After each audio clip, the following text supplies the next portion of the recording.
Hello everyone, today we are going to learn basic BricsCAD tutorial how to draw spline.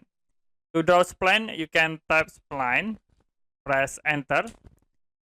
You need to specify for the first point, I will click here, second point, and the next point, click at this point, like this.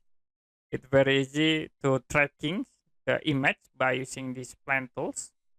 If you want to tracking, and if you want to close this spline, you can type C, press enter, and then enter again. To be close the spline command. To edit, you can click, and there are a lot of points or vertex in spline. Then move like into here, or move again into another area, like this. Okay, that's it for a basic BricsCAD tutorial, how to draw spline. And if you have any question about this tutorial, you can comment below this video.